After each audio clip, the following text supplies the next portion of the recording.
本頻道係私人部落格頻道，話題純屬天馬行空式聊天，網友請自行判斷。如果你喜歡我嘅影片嘅話，請訂閱、點讚同埋分享出去啊！多謝晒。完整嘅影片係會喺我 Buy Me a Coffee 嘅收費頻道上載，請大家踴躍成為會員。月費會員係可以參加直播。另外，你亦都可以成為逐次打賞嘅支持者。咁我喺呢一度首先多謝大家先。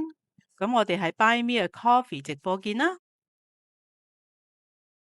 首先同大家重溫先下，呢個阿倫竇利士呢，佢就係美國嘅 OSS 嘅阿頭主管嚟嘅。OSS 呢，就係美國中央情報局嘅前身。咁 OSS 同埋呢個世界結算銀行嘅阿頭阿麥基嘅關係，咁我哋喺之前嘅嗰個世界結算銀行嘅系列已經講得好清楚噶啦。而家咧，咁我哋就轉一個方向，就講美國嘅 CIA 中央情報局嘅前世今生。咁所以咧，咁我哋就嚟熱身下，認識翻或者係記翻起呢個阿倫竇利士就係邊個？阿倫竇利士係中央情報局前身叫做 OSS 嘅阿頭主管。咁喺1942年呢，咁阿竇利士就通過咗梵蒂岡，就收到德國國民警衛隊嘅阿頭，即係嗰個 SS 嘅阿頭叫做希姆萊嘅口信。咁佢話納粹想同美國咧就獨立和談，而出奇地咧就阿倫竇利士咧就馬上答應咗，並且接受咗納粹嘅提議，就係要保持有一個強大嘅德國，因為佢需要德國去抗衡列寧嘅蘇維埃布什維克政權。咁阿倫竇利士咧就認為共產蘇聯呢係對美國係一個威脅嚟嘅，比起納粹對美國嘅威脅更加大。雖然納粹佢係主張要建立一個1000年以種族優劣理論為基礎嘅一個政權，但係納粹佢始終都係一個耶教嘅國家，亦都係傳承西方文化嘅一個國家。所以其實納粹同美國一樣，佢都係採用資本主義同埋私有財產制嘅咁樣嘅一個政制嘅。咁所以咧，阿倫竇利士就好願意同納粹和解。咁竇利士咧曾經喺蘇里雲與高威律師行做過嘅。咁我哋之前有提過啦，呢個英文名叫做 Sullivan and Cromwell。咁佢阿哥咧叫做 John Foster 竇利士，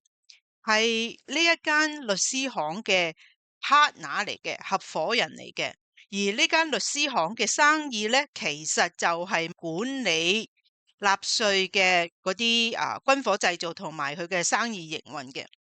咁阿倫竇利士喺1927年咧就出任咗呢個 CFR， 即係呢個美國外交關係委員會嘅第一位嘅主席。如果係我 Buy Me a Coffee 嘅網友就會比較熟悉呢個美國外交關係委員會吓，佢而家都仲係存在嘅。咁呢個外交關係委員會，我哋簡稱佢做 CFR 嘅創立嘅目的咧，就係為咗要制定一個能夠制定同埋能夠干預美國外交政策嘅一個部門，以令到世界變得更加民主同和平。變得民主同和平咧，就係用括號括住嘅。佢哋嘅呢一個任務咧，就嗰個名稱咧就叫做 Operation Gladio 加迪里奧行動。由於因為蘇聯佢打算喺即係呢場二戰之後咧，佢應該係能夠取下德國同埋西歐嘅所有國家嘅。咁所以咧，阿倫竇利士同埋納粹嘅將軍Reinhard Gehlen 格倫將軍，佢哋就組織咗一個叫做 Werewolves， 即係狼人嘅一個咁嘅秘密組織。佢呢一啲狼人咧，就係如果話日頭咧，佢哋只不過係普通市民嚟嘅啫吓。佢哋係夜間出動去暗殺嗰啲共產黨員嘅。咁但係二戰之後咧，竇麗士嘅噩夢就開始啦。嗰三個巨頭，即係美國、英國同埋蘇聯，佢哋就喺黑海嘅呢個 Yalta 嘅地方開咗一個會，就係話將德國嘅東部劃歸於蘇聯所擁有，其餘德國嘅地區咧就劃分為四個區，就分別由四個軍事將軍統治。咁當時 Yalta 呢一個協議簽署咗嗰一刻，竇麗士就即刻將格倫將軍屈蛇屈到去美國嘅維珍尼亞州嘅 Fort Hunt 嗰一度，同埋其他嘅美國嘅官員商量好咗之後呢，佢哋就同意將格倫將軍喺美國嘅保護之下送翻去德國。佢需要喺德國成立一個叫做格倫嘅組織 Gehlen Organization， 係由美國全盤資助。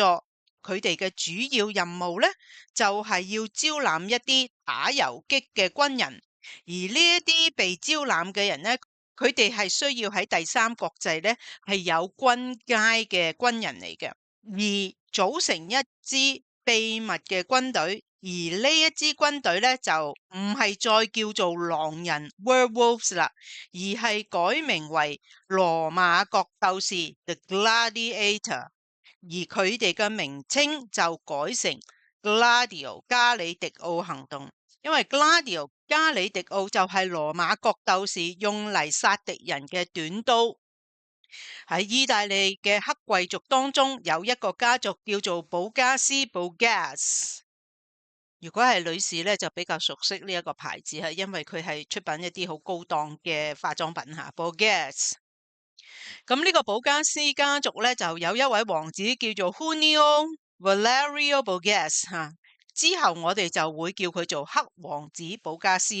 佢家族咧係喺19世紀以嚟咧，都係效忠於教廷嘅 Holy See 嘅。咁呢個黑王子保加斯家族咧，就有一個組織叫做 Decima Flottiglia MAS， 直譯翻做中文就叫做少數船隊 MAS， 個英文名咧就叫做 10th Light Flotilla。Flotilla 咧就係船隊啦，即係第10號嘅輕量級船隊咁解。佢嘅簡稱就叫做 Xmas 嘅咁樣嘅一隊海軍。佢就係呢一隊海軍突擊隊嘅首領 Commando。咁喺1943年呢9月8號，當意大利簽署咗呢個停戰書之後，咁呢個黑王子保加斯就同佢嘅軍事夥伴呢，就爭取要成立一個完整單一嘅意大利共和國，而反對一個支離破碎嘅意大利。咁呢一個完整單一嘅意大利共和國係之前係由納粹成立嘅咁樣嘅一個政制。咁但係呢一個拆散呢個意大利嘅呢一個主意呢，就係由呢個意大利共產黨人倡議嘅，就係要將意大利碎片化。咁所以呢，就好多呢啲意大利嘅共產黨員呢，好多人都係俾呢個 Xmas 嘅部隊暗殺咗。咁然後咧就將佢哋嘅屍體咧就掛喺街燈嘅燈柱之上。喺1945年嘅5月15日，黑貴族王子保加斯就被捕，佢係被控告戰爭罪行，但係咧佢就俾呢個叫 James Jesus Angleton 安格頓嘅一個人救咗。安格頓呢，就係一個狂熱嘅親英人士，同埋一個反共主義，同埋一個堅定嘅羅馬天主教徒嚟嘅。佢同時亦都係資助阿倫竇麗士嘅 OSS 組織嘅人。咁安格頓呢，咁佢就安全咁就將黑王子就送到喺美國軍隊嘅保護下，連同埋黑王子手下嘅1267個法西斯嘅罪犯都係一樣，送到去美國軍隊嘅保護範圍內去保護佢哋。咁原本黑格頓呢同埋其他 OSS 嘅官員呢都係想擁立黑王子做意大利嘅新皇帝嘅。咁但係後來呢，佢哋認為呢，留佢喺度繼續營運佢嗰隊 Xmas 部隊，而佢做幕後嘅影子政府更加好啦。咁所以呢，美國國務院呢就撥咗一營運嘅經費俾佢去成立意大利軍方嘅情報局，係由黑王子保加斯全盤控制嘅。咁呢個加迪里奧嘅組織就分為咗40個部分，10個部分係主要係搞分化，6個部分係主要做間諜、政治宣傳同埋研究逃生技術嘅部門，12個呢係負責游擊活動，同埋呢建立一個特種部隊嘅訓練營。佢係位於薩丁尼亞呢個地區，佢係收納由歐洲各地而嚟，譬如話從國嚟、從法國嚟、從奧地利嚟嘅呢一啲人士去加入佢呢個特種部隊訓練營嘅。咁喺1946年呢 OSS 就成為咗 CIA 啦。咁同埋咧，佢哋就喺西歐各地就暗中樹立起呢啲 Gladio 部隊。但係 Gladio 部隊咧，佢並冇得到國會或者係5角大樓嘅認可同授權嘅，而且咧，只不過係有少數嘅官員知道佢哋嘅存在嘅啫。佢哋有超過2億嘅資產，佢係來自洛克菲勒同埋 Mellon 基金嘅，所以咧，美國政府係必須需要盡快通過一項撥款嘅方案。如果唔係咧，佢哋就係損害民主嘅一個好大嘅力量，同埋咧，呢啲 Gladio 嘅呢啲組織咧就會喺美國各地嘅貧民區滋生。有一個上校叫做 Paul E. Halliwell， 我會譯佢為哈利維上校，佢係負責戰後 CIA 嘅毒品網絡嘅。而哈利維上校咧，佢係暗中係幫助國民黨嘅蔣介石，佢賣鴉片嚟賺取佢需要抗共打毛澤東嘅一啲資金。而哈利維嘅工作咧，就係主要就係保護呢啲鴉片嘅運輸嘅安全。咁呢個哈上校咧，咁佢就將佢嘅工作狀況就報告俾阿倫竇利士同埋安格頓知道。咁佢哋就聯同嗰個外號叫做 Little Bill 嘅人，佢個名叫做 William Stephenson 史提芬遜。史提芬遜咧，佢係英國 British Security Coordination， 即係美國嘅一個可能係國家安全部或者係間諜中心嘅一個頭子嚟嘅。Little Bill 咧，佢係非常之有興趣咁樣嘅一幫生意。於是咧，佢就將英國同美國合作，建立起一個貫通亞洲區嘅一個咁嘅販毒網絡。買呢啲毒品嘅資金嘅來源係來自納稅嘅黃金。有一個人 Donovan， 佢嘅綽號就叫做 Wild Bill， 就唔係 Little Bill， 係 Wild Bill 野人 Bill。佢係 OSS 嘅華盛頓區嘅阿頭。咁呢個野人 Bill 咧 Donovan， 佢成立咗一個叫做 World Commerce Corporation 世界商業公司嘅一間咁嘅公司，係專門營運販毒網絡嘅。咁喺第2次世界大戰將要結束嘅時候咧，咁呢個哈利維上校同埋一啲情報間諜兄弟咧，譬如亦都包括意大利嘅黑幫啦，同埋有一個叫做格力陳納德中將。呢位中將咧，佢就係蔣介石嘅軍事顧問，佢就係飛虎隊 The Flying Tiger 嘅創立人。佢創立咗 Flying Tiger， 而 Flying Tiger 咧就係一個民用航空嘅運輸組織嚟嘅，叫做 Civil Air Transport， 簡稱 CAT。佢哋係專門飛行來往中國同緬甸嘅航線。主要嘅工作就係幫國民黨運軍火啦。咁佢哋當時嘅飛機咧就係來往緬甸同中國啦。佢哋嘅機上邊呢，由緬甸飛中國就係裝滿晒呢啲毒品飛中國。而呢個 Flying Tiger 嘅飛機師，佢哋其實都係一班烏合之眾嚟嘅，咁唔係一啲乜嘢正規軍嚟嘅。佢哋就係專門來往呢個中緬地區替國民黨嘅游擊隊所需要嘅物資同埋嗰啲毒品嘅運輸工作嘅。咁就係咁樣啦。咁呢個哈利維上校就係同埋佢啲 partner 咧，就開始經營起呢個販毒嘅生意啦。佢哋又成立咗一間航空公司，叫做 Air America 美國航空公司。呢間航空公司就係 CIA 用嚟運毒嘅一間航空公司。佢一直就係做到越戰之後嘅。咁當其時咧，緬甸嘅撣邦高原成為咗呢個世界上最大規模嘅鴉片生產地區。咁呢個野人標杜立芬，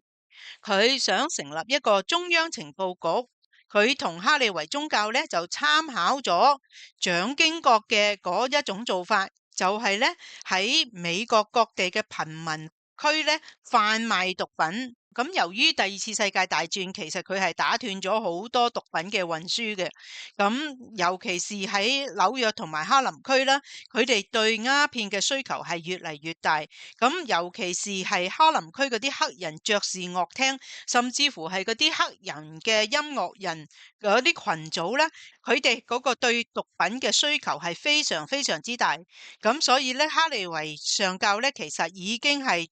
做緊蔣經國做緊嘅嗰種生意，就係供應鴉片俾呢一啲人啦。咁佢亦知道咧，阿蔣介石咧，佢會用少少嘅鴉片就去俾嗰啲道友啦。咁然後嗰啲道友咧就可能夠提供到一啲毛澤東嘅情報俾佢知嘅，直嘅咁樣嘅做法。咁所以哈利維上校咧，亦都照板煮碗，亦都係咁樣做嘅喎，俾少少嘅毒品嗰啲道友咧，就係去獲取一啲佢需要嘅情報。咁呢個野人標杜立芬呢，同埋竇麗士，同埋安格頓呢，佢哋呢一幫人，佢就接納咗哈利維上校嘅建議，就係賣嗰啲毒品俾嗰啲黑人，尤其是係嗰啲爵士樂手啦，去籌募嗰個加迪里奧呢個組織所需要嘅開支嘅。咁嘅時候咧，咁佢哋就唔使去乞嗰個美國國會嘅資助啦。咁尤其是咧，當杜魯門總統佢取消咗呢個戰後嘅秘密行動嘅撥款之後，咁啊杜立芬呢就利用另外一個反動嘅組織，呢個組織咧係由一個叫做 Charles Lucky Luciano， 咁呢個 Charles 咧有個花朵叫做 Lucky， 咁我哋就會叫佢做 Lucky 仔啦。咁除咗呢個 Lucky 仔之外咧，阿杜立芬亦都會同埋呢一個係西西里嘅黑手黨合作，一齊去進行佢嘅呢啲秘密嘅行動。喺1945年嘅9月20日，杜魯門總統取消咗 OSS 同埋 SSU， 即係 Strategic Service Unit， 即係策略部。咁呢個 SSU 咧就係呢個 CIG 嘅前身。CIG 即係 Central Intelligence Group， 中央情報組嘅前身。咁呢個 CIG 就係 CIA 嘅前身啦。咁呢個 CIG 嘅總管呢就叫做 General Vanderbilt， 范定保將軍。佢用竇麗士幫佢擬定成立 CIA 嘅建議書，嗰個大綱呢就係由野人標杜立芬，佢已經設計好咗嘅一份建議書，而將呢一份建議書呢就呈交俾杜魯門總統批核。咁喺1947年呢，咁呢個中央情報局就成立啦。佢係一個執行對敵對國或者係敵對組織嘅一個秘密任務嘅總織。根據野人標嘅藍本呢，佢就顯示 CIA 咧係唔需要對外揭露佢哋嘅組織、任務、官員或者係職銜或者係薪水或者係人數，同埋咧佢哋嘅經費嘅總數同埋分配，亦都必須要保密。佢哋只係會，如果話係總統要求嘅話咧，佢哋只係會應總統嘅要求先至會匯報。但因為咧就有好多帳目其實佢哋都係冇單據嘅，咁所以咧如果話要查帳咧係冇辦法查嘅，所以 CIA 咧佢甚至乎有能力可以聘用成隊軍隊啦，又或者可以有能力咧買起一間銀行都得嘅。咁杜魯門總統咧，佢委任阿倫竇利士就打理呢一個 CIA 嘅部門。竇利士咧就係沿用佢喺 OSS 嘅體制，而佢亦都招募咗差唔多全國嘅精英入局。咁呢啲精英咧，包括有一啲富豪商人啦，或者華爾街嘅銀行家啦，或者律師，或者係主流傳媒人，或者係長春藤大學嘅學者。咁佢呢一個部門最大嘅難題咧，其實就係經費啦。咁點樣先可以籌到錢呢？咁佢哋就按照哈利維上教嘅方法啦。咁聯同安格頓同埋 Meyer Lansky 蘭斯基嘅人，佢哋從係一間意大利嘅製藥廠叫做 Schiaparelli 嗰度咧，就進口200公斤嘅海洛因嚟測試市場，而呢個西西里嘅黑幫咧就負責運送呢一啲海洛因。而呢一啲海洛因咧，係首先咧就會去送到去古巴，然後就喺嗰度分拆成細份，之後就會運往紐約分派。譬如話會分派去哈林區，尤其是嗰啲爵士樂廳啦。咁一直其實佢哋嘅生意都係好好嘅。咁佢哋喺紐約嘅警察局，即係 NYPD 啦，裏邊亦都安插咗無間道嘅。同埋加埋紐約嘅黑幫Genovese 黑幫就喺我黑貴族嘅嗰個系列嗰度，我略略都有提到嘅。咁佢係紐約4大黑幫家族其中嘅一個家族嚟嘅。佢哋呢個生意咧就非常之賺錢啦。咁呢啲錢咧，佢哋通過喺紐約或者係新澤西或者係賓州嘅黑幫銀行，咁佢哋就送去嗰個梵蒂岡銀行洗白啦。咁呢啲喺警局裏邊嘅無間道咧，亦都係被封為 Grand Knight of the Sovereign Military of Malta 馬耳他皇家軍團大公爵。而呢一個馬耳他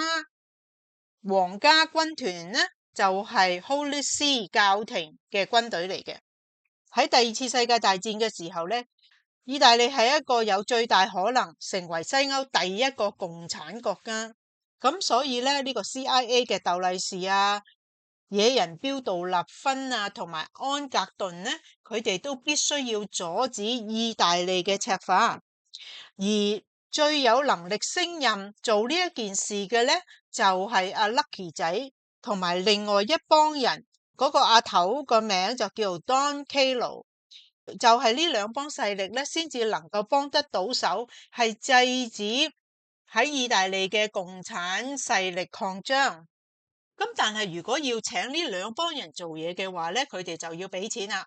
咁但係如果話係通過正常嘅途徑喺銀行付錢嘅話咧，咁就好容易俾查到嘅。所以咁佢哋咧就諗到，不如咧就係用梵蒂岡嘅呢一個渠道去俾錢請呢兩幫人做嘢。咁梵蒂岡銀行宗教工作研究院，英文叫做 Institute for Work of Religion， 又名梵蒂岡銀行。佢係成立於1942年，佢係一間位於梵蒂岡嘅私人銀行。佢係由一位 president， 即係主管管理嘅，同埋係由5位紅衣主教看管嘅。而呢5位紅衣主教咧，佢哋只係會匯報俾梵蒂岡同埋梵蒂岡嘅國務秘書，即係 Vatican Secretary of State 嘅啫。由於咧，我哋其實對呢間梵蒂岡銀行嘅知嘅嘢咧係好少嘅，佢哋日常係點樣運作嘅，咁我哋都係知道好少嘅啫。所以咧，我哋又會稱佢為最神秘的銀行。呢間梵蒂岡銀行咧，係喺1942年嘅6月27日，係由教宗庇護12世同埋另外一個人叫做 Bernardino Nogara 盧加拉嘅人成立嘅。我哋簡稱佢叫做 IOR 或者叫做梵蒂岡銀行。佢係一個位於一個主權國家之內而擁有自己主權嘅一個組織。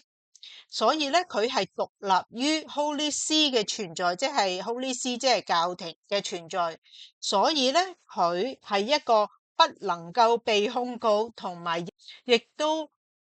不能夠被逼要求公開存款嘅機構。教宗咧就係擁有呢一間銀行嘅全權嘅管轄權。呢間銀行嘅門口係由瑞士軍隊守護嘅。而呢一間銀行咧，係一間完全被密封嘅銀行，佢係位於一間喺15世紀興建嘅一間建築物之內。佢嘅門只係為嗰啲羅馬天主教廷嘅高級幹事先至會開門嘅啫，而佢哋亦都可以通過呢啲隱形嘅方法咧，就係將佢哋啲錢存入瑞士銀行，而係唔會俾查到嘅。所以咧，佢就係一個正正適合 CIA 同埋呢個黑手黨用嚟洗黑錢用嘅機構。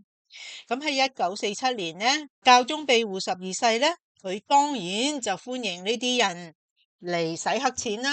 咁佢亦都係好願意幫杜魯門總統去洗白佢個3.5億嘅經濟救濟金，同埋佢嗰啲政治款項。咁教宗庇護咧就用呢一啲存款，就喺意大利各地就重組嗰個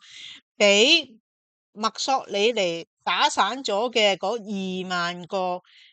叫做基督民主黨 Christian Democratic Party 去重組翻佢哋，又用佢其中嘅3000萬咧去創造一個組織叫做天主教行動組。而呢一個組織咧，就係要去抗衡喺意大利境內嘅共產黨嘅勢力。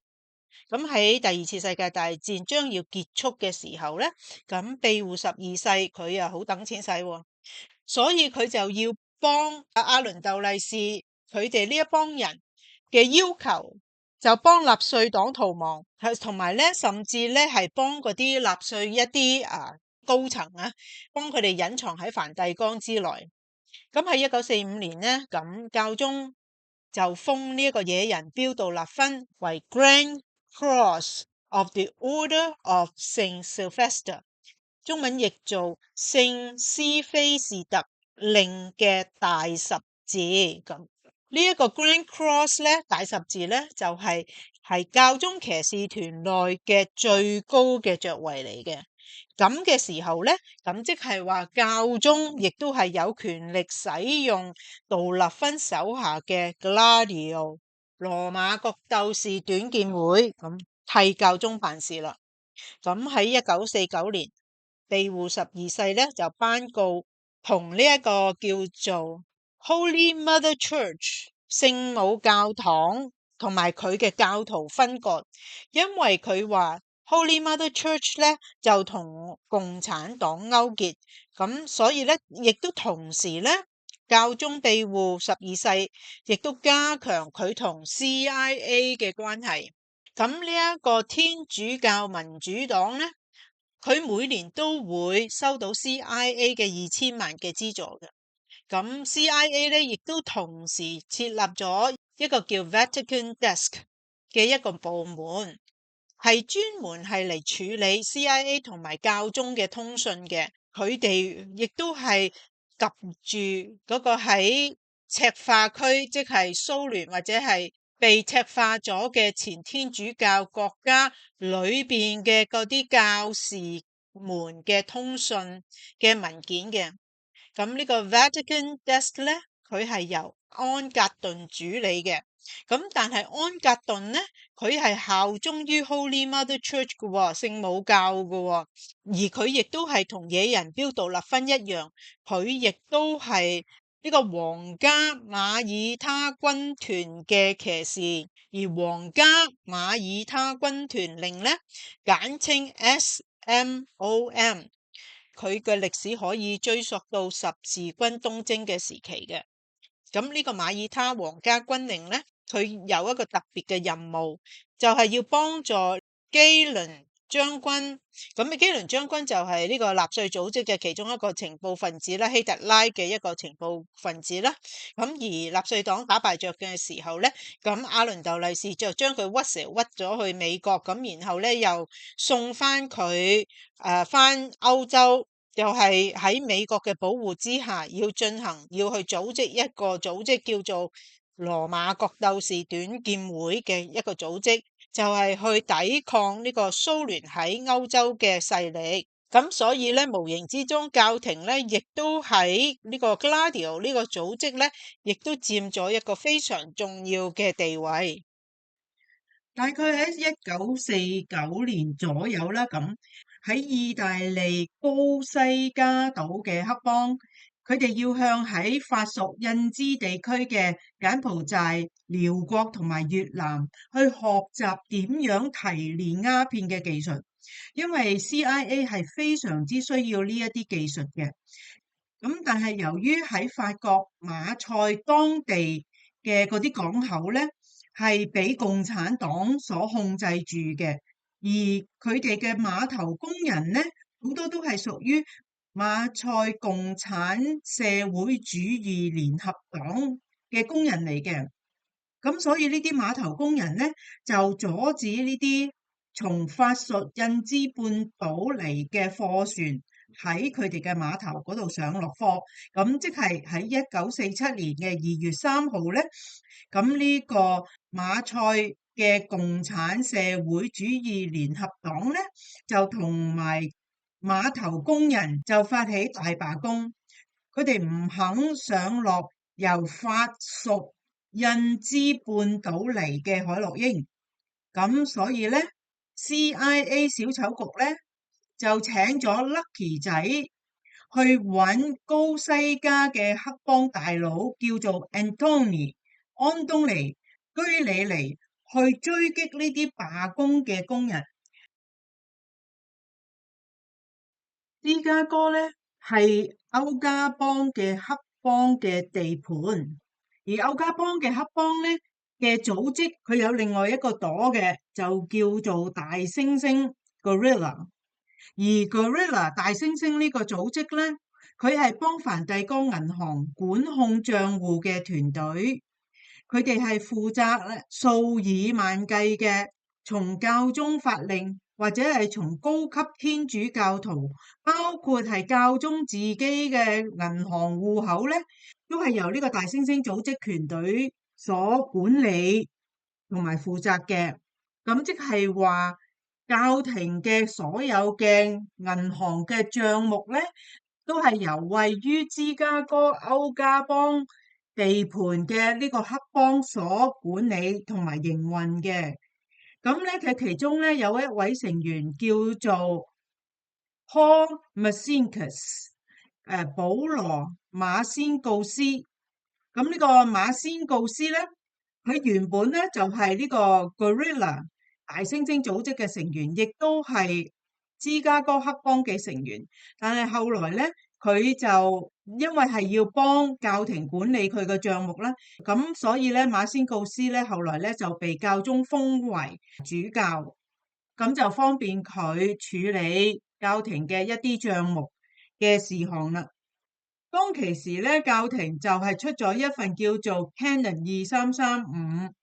嘅一項嘅禁令。咁呢個 Canon 2335咧嗰個淵源咧就係喺1738年咧，由呢個教宗克勉12世，即係我哋人稱公牛教宗，佢所建立嘅。嗰個內容咧就係禁止天主教徒加入石工匠會，或者係同石工匠會差唔多嘅咁樣嘅組織。咁但係咧，呢個保羅馬先告斯咧，佢其實又係一個石工匠嚟嘅喎。咁呢個由 Guerrilla 大猩猩組織同埋石工匠會控制教廷嘅呢個行動，嗰個代號咧就叫做 MAPA。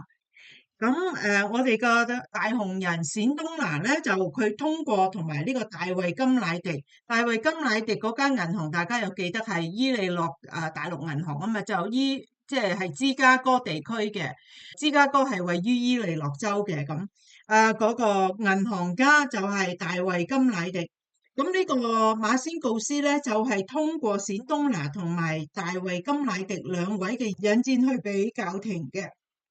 而冼東拿咧，佢又係Gambino 紐約 Gambino 黑幫嘅大佬嚟噶嘛。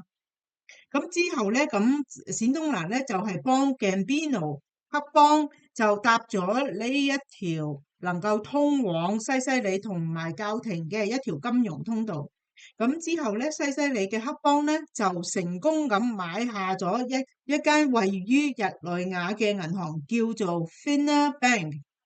而呢一間銀行咧，就係成為梵蒂岡銀行控制嘅銀行。佢嘅作用咧，就係將梵蒂岡銀行嘅錢或者係梵蒂岡嘅錢係匯出意大利。咁冼東拿嘅銀行咧，就係從你知道係由販毒起家噶啦。其實咧，佢啲銀行咧就係幫嗰啲佢嘅販毒生意咧，就係賺錢嚇。係做錢銀來往嘅。咁佢就從佢嗰啲販毒生意咧嗰度就賺到好多錢啦，同埋佢啲生意都非常之蓬勃嚇。而佢啲錢咧就不斷咧就從西西里咁樣傳入去瑞士嗰啲銀行啦。咁但係同時間咧，佢又蝕咗好多錢喎。係因為咧教廷裏邊咧佢有一句金句啊，佢話咧就係如果你要打劫銀行嘅最好嘅方法咧，就係買起佢咁樣。咁嗰個銀行要出售嘅時候，當然就可能嗰間銀行經營不善，所以咧就要出售。咁你買下咗呢一間好多問題嘅銀行嘅時候，咁呢一間銀行就會成為你嘅 liability 啦，你嘅負債啦。咁嘅時候，其實咧冼東拿咧就係蝕咗好多錢嘅。咁冼東拿咧估計咧佢係蝕咗220億。之後咧，咁佢嗰啲親信咧就田雞過河各有各樣啦。咁所以咧就係呢一啲金融大鱷咧，佢哋馬上咧就需要止血啦。佢呢啲金融大鱷咧就包括係大衛洛克菲勒咧，佢就係美國外交關係委員會嘅成員嚟嘅。咁美國外交關係委員會就係設定美國外交政策嘅一個部門嚟嘅咁樣。咁同埋咧就其他嘅金融大鱷，包括係哈利維上校啦、蘭斯基等人啦。咁佢哋點樣止血咧？佢哋就係馬上咧就喺邁阿密同埋巴哈馬就成立咗一間叫做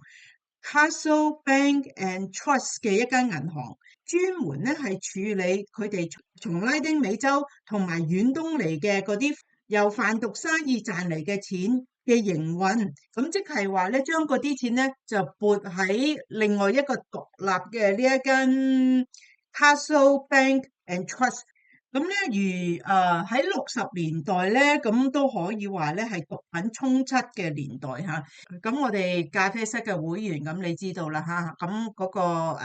當其時60年代咧，香港嗰個每日都會報黃金嘅價格嘅。咁你哋知道嗰個黃金嘅價格其實就係代表乜嘢嚇？喺60年代嘅時候咧，就係全世界咧係毒品充斥嘅年代。咁喺1969年咧，咁咧單喺紐約市啊，就已經咧即係有所知嘅，就已經係有4萬個吸毒者，而呢一個數字咧，每年都會增加7000到9000名不等嘅咁樣。咁其實呢啲癮君子嘅數目咧，其實都係冰山一角嚟嘅。咁喺1967年咧，呢個 IRS 稅務局咧就發覺冼東拿咧就可能同呢個 Gambino 黑幫咧有勾結喎。佢哋唔單止係販賣海洛因啦，佢哋仲有販賣興奮劑啊，同埋迷幻藥等等嘅呢啲毒品嘅。咁所以咧 IRS 咧當其時咧就準備展開調查。咁但係呢一個行動咧，就係俾呢個 CIA 小丑局擋咗落嚟，咁所以咧就無疾而終。咁冼東蘭咧同蔣介石咧係 friend 嚟嘅，以及到咧即係蔣家上上下下成個家族都係佢啲 friend 嚟嘅嚇。咁佢咧亦都曾經多次飛往台灣去提供資助俾蔣介石，去幫佢繼續營運佢喺緬甸同埋泰國邊境嘅種罌粟嘅生意。咁而佢嗰度嘅罌粟田咧，主要係由嗰啲苗族人去耕種嘅。咁喺1967年咧，CIA 派咗一啲人員咧，就喺西貢嘅黑市市場嗰度就建立咗一啲提煉工廠，又派咗 Santo Traficante 去咗西貢，同喺當地嗰個毒梟有苗族雄獅之稱嘅黃埔將軍商量點樣去擴大佢哋呢一啲生意，同埋咧提供苗族雄獅黃埔將軍幫助同埋資助，亦都係同黃埔將軍就確立咗將佢哋啲貨運去馬賽嗰條航道嘅安全同埋暢通。咁喺1969年咧，冼東拿已經成為咗意大利最強最勁嘅呢個金融家啦。喺佢手上咧，除咗有6間銀行之外咧，仲有 Siga 嘅連鎖酒店，同埋咧擁有500間公司。佢亦都係操縱咗米蘭股票市場。咁同埋同年咧，咁即係1969年啦，教宗若望保祿6世就召見咗阿冼東南，佢向佢表白咗教廷而家正在面臨緊一個危機。佢話咧，意大利嘅基督民主黨啊將會崩潰，因為意大利嘅新政府咧，佢再唔遵守嗰條喺1929年定落嚟嘅嗰條條約，叫做 Lateran Treaty。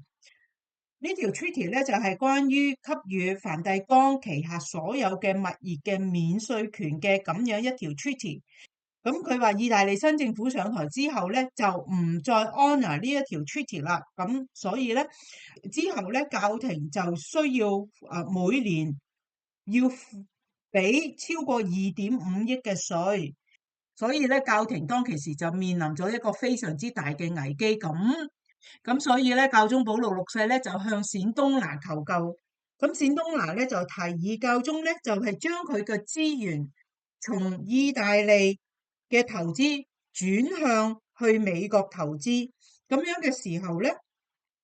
教廷嘅資產咧喺歐洲就變成咗係由美國嚟嘅一啲外國投資。咁樣嘅時候咧就可以免稅啦。咁樣。咁亦都可以繼續隱藏教廷嘅嗰啲資產，而咁樣做法亦都係俾嗰個新嘅意大利政府一個教訓，即係話咧，無論你係邊個，如果你想喐梵蒂岡一條汗毛嘅話咧，你都會遭受重大嘅損失嘅。咁所以之後咧，若望保祿6世咧就封咗冼東拿成為呢個羅馬教廷嘅首席金融家。而佢亦都係封咗俾佢嗰個外號，我哋講過啦，就係 Vicar of Christ 基督的牧師。咁佢就真係名副其實嘅基督的牧師嚇，因為佢係教廷嘅保護傘嚟噶嘛嚇。咁我哋嚟睇下嚇，教廷有啲咩資產啊？咁喺冼東拿接管教廷之前咧，接管教廷嘅金融之前咧，教廷咧就已經擁有咗法國洛庫齊銀行嘅大部分股份，大通曼克頓銀行分佈喺44個國家嘅57間分行嘅股份，同埋喺蘇黎世同埋倫敦嘅瑞士信託銀行嘅股份，仲有摩根銀行嘅股份，仲有 Bankers Trust 銀行嘅股份，通用汽車嘅股份，通用電器嘅股份，蜆殼石油嘅股份，海灣石油嘅股份，伯利恆鋼鐵工業嘅股份，同埋我哋之前嘅嗰條片嗰度咧有睇過嘅呢個就係呢一個Fazenda 呢個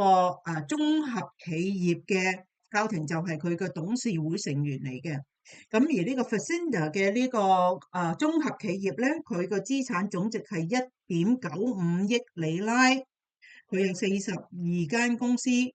包括咗意大利鋼鐵嘅90% 嘅股份啦。我哋知道啦，Holy See 教廷咧，亦都係控制咗2條意大利嘅船運公司，同埋愛快羅密歐，佢亦都控制咗一啲喺意大利嘅一啲高級酒店，包括呢個羅馬希爾頓酒店。同埋佢亦都係控制咗一間叫做 Societa，就係一間建築公司嚟嘅。呢間建築公司係專門咧係起不動產嘅，咁樣一間咁嘅公司嚟嘅。咁咧，但係即係冼東拿咧，佢一方面咧就幫教廷投資啊，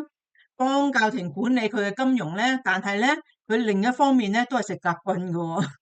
佢亦都係買咗教廷旗下嘅食水公司，呢一間食水公司，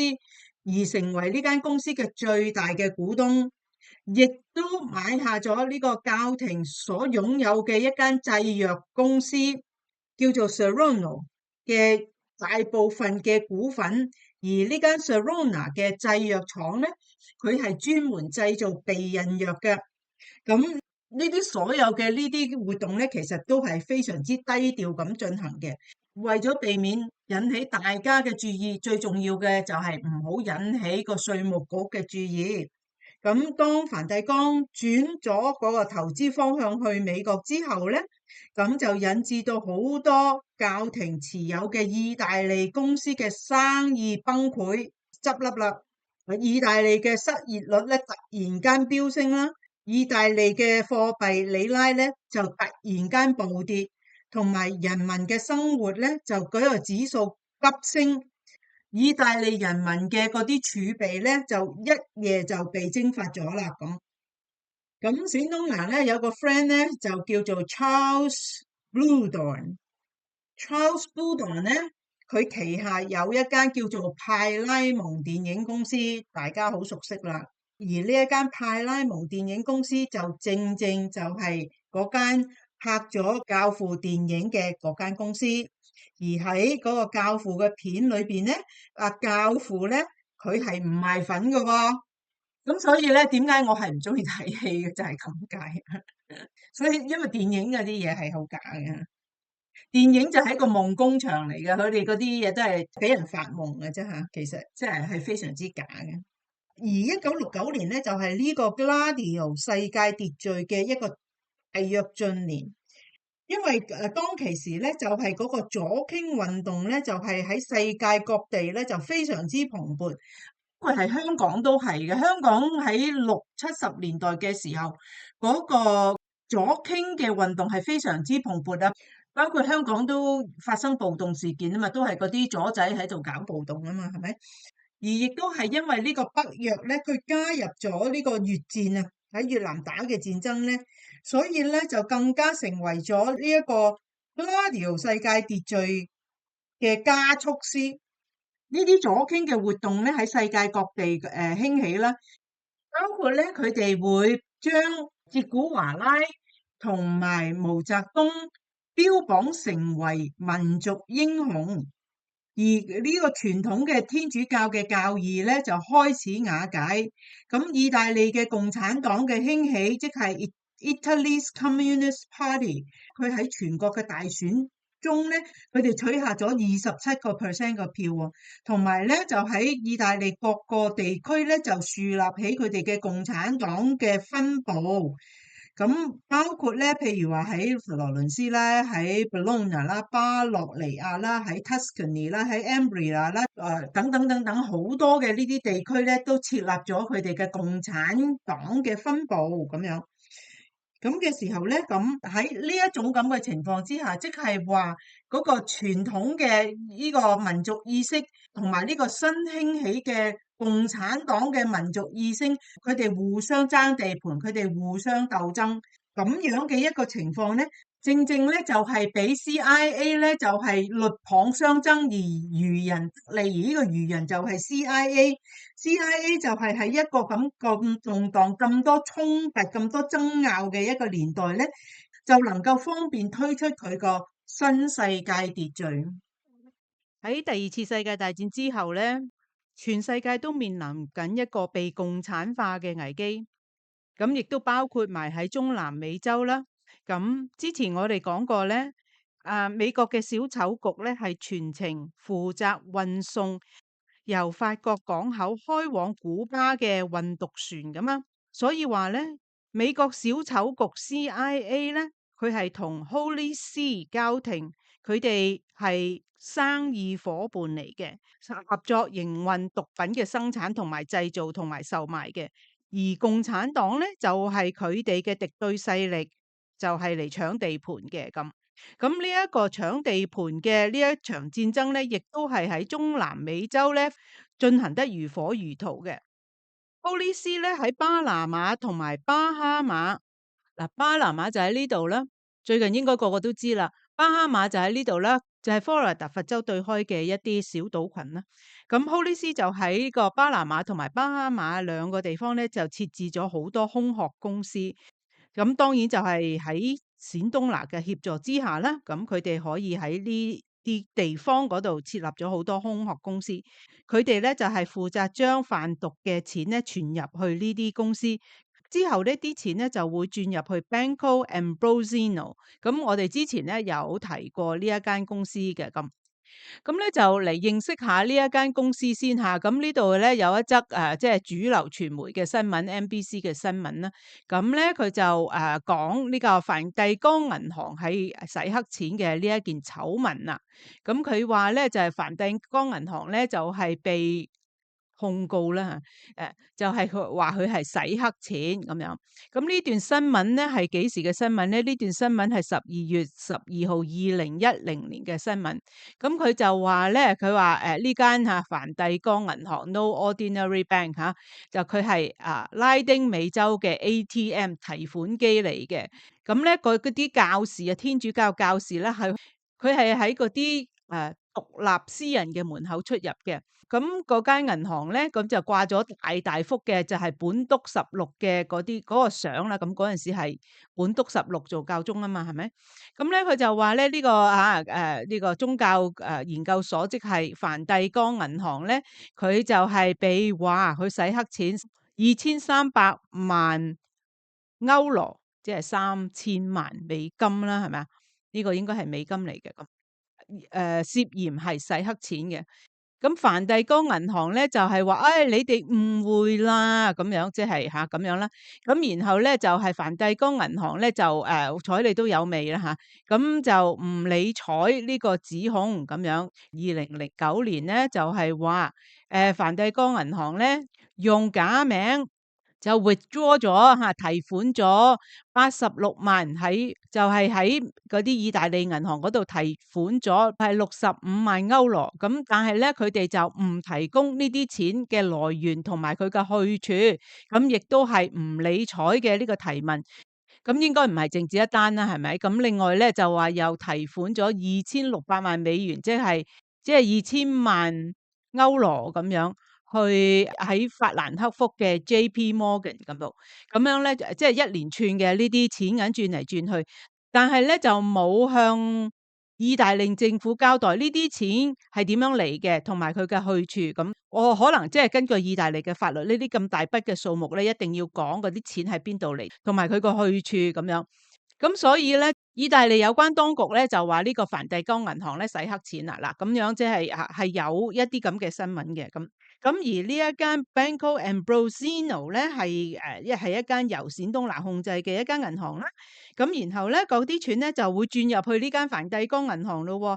然後咧就會轉入去嗰啲瑞士嘅銀行，同埋盧森堡同埋喺列支敦嘅嗰啲銀行啦。你知嗰啲銀行係專幫人係收埋啲黑錢噶嘛？咁喺1970年咧，呢啲空殼公司咧就嗰個存放嘅現金咧高達7500萬嘅嚇。咁當其時喺玻利維亞咧嗰個政府咧就係正在喺度企圖咧就係打擊呢啲天主教嘅教堂。佢哋咧就開始搜集證據啦，就話嗰啲教堂咧就喺度宣傳共產主義，佢哋作為理由咧就將嗰啲教堂拉人封艇。咁 CIA 就係同教廷咧就係聯手嘅啦。咁佢哋就係喺當地咧就係籌劃嗰啲反馬克思活動嘅嗰啲反抗啦咁樣。咁佢哋話咧有啲教堂咧就係宣傳共產主義啦，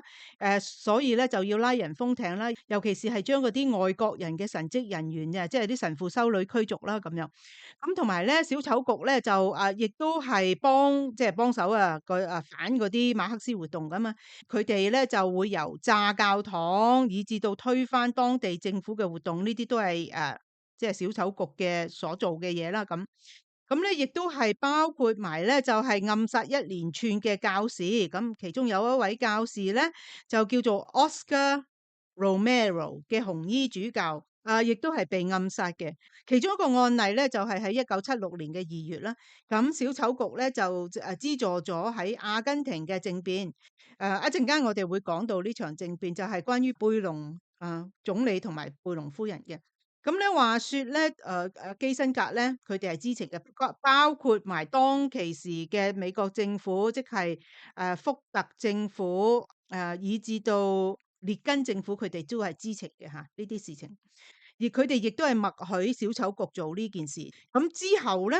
小丑局推翻咗呢一個政變之後咧，咁一個星期之後，咁福特政府咧就提供咗俾阿根廷咧，就係5000萬嘅援助佢哋嘅新政府嘅成立。咁即係援助嗰個即係貝隆總理死咗，就係貝隆夫人執政啦咁樣。當其時咧，嗰啲宣傳機構咧就係將阿根廷咧宣傳為一個係納粹嘅國家。佢哋咧係同德國嘅嗰個納粹國咧係平衡存在嘅。阿根廷咧就得到呢一項撥款咗之後咧，就開始進行一連串嘅反當地猶太人嘅活動啦。咁亦都包括攻擊當地嘅猶太廟、猶太人嘅學校，同埋咧就拐帶同埋勒索嗰啲猶太人。咁亦都係炸佢哋嘅鋪頭，同埋推出一連串反猶太嘅宣傳，甚至乎係開車撞入嗰啲猶太人聚居區，開槍連環掃射佢哋嘅吓。然後咧，佢哋會大叫愛國者殺猶太呢啲咁嘅口號。咁然後咧又到處塗鴉寫萬字喎。咁呢啲歹徒咧就自稱係阿里安民族主義祖國，同埋佢哋係虔誠嘅基督十字軍東征等等等等嘅呢啲名堂啦。佢哋亦稱佢哋自己為希特拉在基督的血親弟兄咁樣。咁當其時咧，大概係70年代尾到80年代初嘅時候咧，咁阿根廷咧就發生咗政變啦，就係由當其時嘅呢個叛軍政府叫做 Jorge Rafael Videla。咁如果我哋廣東話翻譯嘅咧，就係韋特拉將軍，佢被標籤為係一個叛軍將軍啦。佢係推翻呢個伊莎貝拉貝隆，即係我哋稱為貝隆夫人啦。咁佢個老公貝隆總統死咗之後咧，咁就係由佢老婆呢個伊莎貝拉貝隆繼任做阿根廷嘅總理。但係因為貝隆夫人佢自己個經驗不足咧，就唔係一個政治人才，所以咧就俾呢個韋特拿將軍咧好快咧就將佢推翻，同埋搶咗佢嘅總統之位啦咁所以咧，就韋特拿將軍咧就成為阿根廷嘅叛軍政府，或者係叫做軍政府。咁嘅時候，其實韋特拿將軍咧，佢亦都係得到有一啲教廷嘅教士幫忙。咁即係話咧，就係喺個天主教區裏邊咧，有啲教士係親韋特拿將軍軍政府嘅，有啲咧就係反佢嘅軍政府嘅。咁就都分兩派嘅吓。咁親呢個軍政府嘅嗰啲教士咧，佢話佢哋支持佢嘅呢一場革命，因為咧呢一場革命咧，佢其實係捍衛人類尊嚴同埋有道嘅革命，同埋咧佢哋要保衛呢一種革命精神。咁呢一場革命咧，其實咧就叫做 The Dirty War 啦。咁喺呢個韋特拿將軍取得政權之後咧，咁佢就開始捉拿同埋去清洗嗰啲反對派啊。從1976年到1983年，佢去捉拿同埋清洗呢啲反對派嘅呢一段日子咧，佢哋稱之為 Dirty War 骯髒的戰爭，因為喺呢一段日子裏邊咧，有超過3萬個嗰啲人民啦，或者係反對派啦，或者係懷疑革命分子啦嚇，係被捉去監禁，去受到折磨，又同埋咧就折磨到死亡嘅。咁喺呢段 Dirty War 嘅呢一段日子咧，咁韋特拿將軍咧，佢亦都係有同一啲神職人員勾結，亦都係捉拿一啲反佢呢個政府嘅一啲神職人員喎。其中有2位教士叫做 Francisco Helix 同埋 Orlando Yorio， 呢2位教士咧就係比較出名，就係反韋特拿將軍政權嘅。咁而呢2位教士咧，佢係喺 Bergoglio， 即係科希 Bergoglio， 即係現任嘅方濟教宗，佢個俗家名字叫做科希 Bergoglio。咁以下咧，我就會稱佢為 Bergoglio。咁 Helix 同埋 Yorio 教士咧，佢其實咧就係喺 Bergoglio 管理之下嘅嗰間教會，叫做阿根廷省區耶穌會嘅教會嗰度工作嘅。佢哋嘅工作咧，主要咧就係支援喺布宜諾斯艾利斯貧民區嘅傳教工作。咁樣咧就因為希力同埋 Yorio 神父咧，佢哋係反韋特拿將軍嘅，咁所以咧佢哋就被捉俾押去嗰個叫做 Navy School of Mechanics， 簡稱 ESMA 嘅一個咁嘅地方，就被監禁，同埋咧就被施以酷刑。呢一個 Navy School of Mechanics 咧，亦都有另外一個名稱，佢個名稱就係話係軍政府棄屍嘅亂葬崗嚟嘅咁樣。咁樣咧5個月之後咧，阿希力同埋阿 Yorio 神父咧就好彩就冇死到喎。咁佢哋咧就被發現咧就係半身赤裸咁樣喺布宜諾斯艾利斯嘅一個球場外被發現嘅。咁啊 Bergoglio 咧，佢話咧佢曾經咧係嘗試不斷咁樣去營救佢哋噶啦咁樣。咁但係咧呢2位神父咧就指控 Bergoglio 咧其實就係出賣佢哋嘅人，就係將佢哋交俾呢個軍政府嘅人嚟嘅。佢話咧 Bergoglio 咧冤禮佢哋2個係共產黨員。嗰啲顛覆游擊隊嘅隊員，同埋咧又話佢哋係去追女人咁樣，即係嗰啲咁嘅罪名啦。咁所以咧引致到嗰個軍政府咧就捉拿佢哋、監禁佢哋，同埋咧去折磨佢哋咁樣。咁有一個組織咧就叫做 Grandmothers of Plaza de Mayo， 佢哋係一個人權嘅組織嚟嘅。佢哋係專門咧就係尋找嗰啲喺呢個骯髒的戰爭期間失蹤嘅兒童嘅咁樣嘅一個組織嘅。因為喺呢一個1976年到1983年嘅骯髒戰爭期間咧，係有好多細路仔係俾唔見咗，同埋咧就係非法地咧係被別人收養。咁其中一個案例咧就關於有一個5個人嘅家庭。咁咧，佢哋就去到阿 Bergoglio 嘅嗰個教會咧，即係阿根廷省區耶穌會嘅嗰個教會去求助。咁但係咧就俾 Bergoglio 嘅教會咧就拒絕咗，冇俾援助。咁所以咧佢哋就告到上去梵蒂岡啦。咁呢一件案件，其中4位嘅家庭成員咧就死亡，其中嘅1位成員咧佢就係一個好年輕嘅女仔，咁佢當其時係懷孕嘅，咁所以咧嗰個軍政府就容許佢生產咗之後先至用刑。咁嗰個嬰兒一出世咧就被拎走咗，去送俾一啲人去撫養，就唔係交翻俾佢哋啲血親，譬如話佢哋係 grandmother，即係阿嫲啊、阿婆啊去撫養，就將個嬰兒交俾一啲陌生嘅家庭去撫養。而呢一個年輕嘅女孩咧，亦都係即係被處決咗啦，咁樣嘅一件案。咁呢一個 grandmother of Plaza de Mayo 咧，就係做一啲咁樣嘅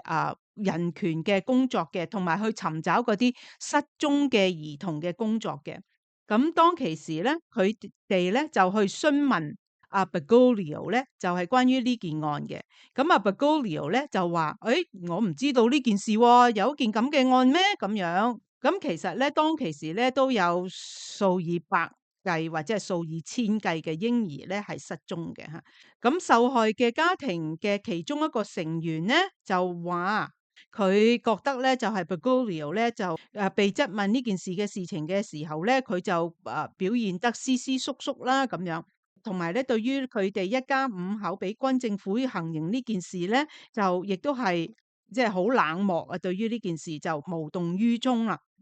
咁有一個其中嘅一位女士咧，叫做 Miss Quadra，佢話咧，佢曾經喺法庭嗰個供詞嗰度話阿 Bergoglio 咧，其實佢係知道所有嘅嘢嘅，只不過佢係抵賴話佢乜嘢都唔知啫。咁喺2005年咧，阿根廷有一個人權律師叫做 Miriam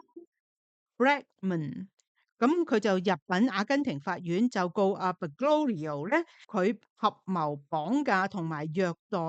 Uriel 同埋希力神父，仲有其他6位嘅教會嘅成員。咁當其時咧，阿 Bergoglio 已經擲咗職啦，佢已經係成為咗樞機主教噶啦。但係 Bergoglio 咧對呢一件起訴書咧，佢冇回應，亦都唔出庭受審。佢嘅理由就係話佢係一個神職人員，佢係由梵蒂岡管轄嘅，佢係唔需要遵守阿根廷法律嘅，而佢哋亦都係有呢個阿根廷法律嘅免責權嘅。咁到3月13號2013年呢，呢個 Bergoglio 咧就擲職成為咗呢個羅馬教廷嘅教宗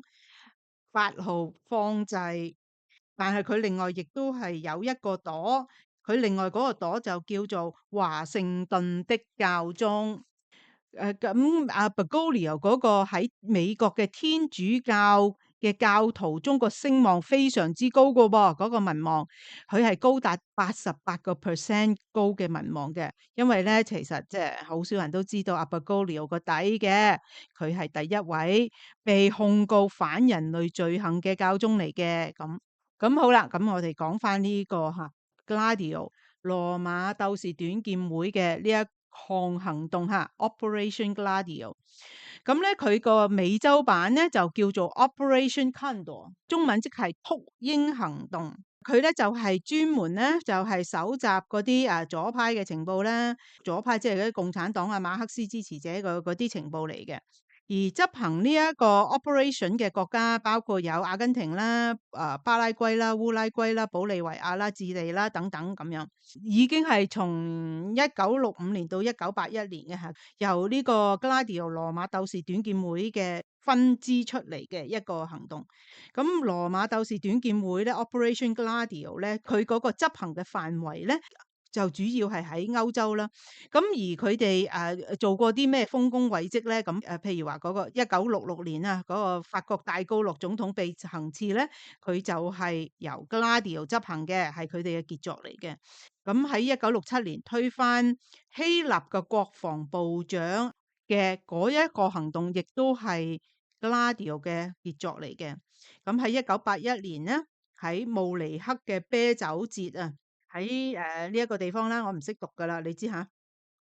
舉行咗即係德國啦，每年10月都舉行啤酒節嘅，就曾經有一個大屠殺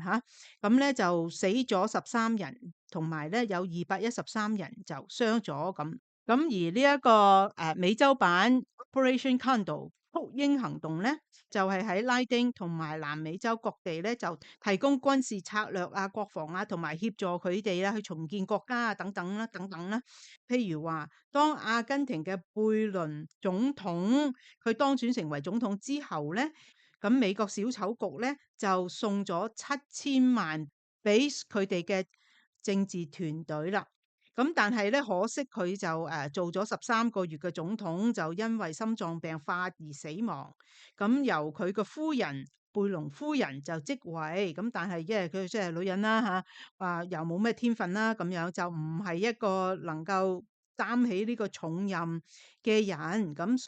佢亦都係無力抵抗呢個哲古華拉嘅勢力。咁到1967年咧，就出動呢個小丑局嘅羅馬鬥士短劍會，即係呢個禿鷹部隊咧，就幫貝隆夫人咁就懟冧哲古華拉啦咁樣。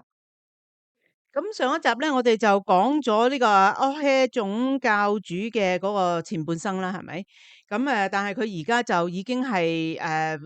做咗總舵主啦，咁樣就身份地位咧都超然咗啦，咁。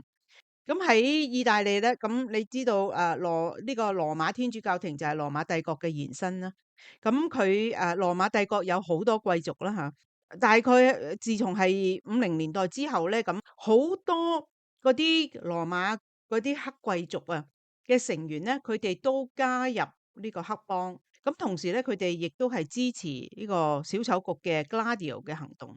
咁之前我哋有講過嘅就係基督民主黨嚇，基督民主黨就係天主教嘅，即係佢哋嘅勢力啦，係咪？佢哋個黨派啦。咁佢其中嘅一位創辦人就叫做 Paolo Taviani 塔菲安尼啦，咁我譯佢做。咁咧佢係意大利嘅國防部長，佢係控制住意大利622個單位嘅揸 fit 人。而每一個單位咧有12到15隊兵，而每一隊兵咧係由美國同埋英國嘅軍部去訓練嘅。咁係為咗做咩咧？就係為咗要去準備係抵擋呢個蘇聯嘅入侵，即係蘇聯嗰個共產黨蘇維埃共產黨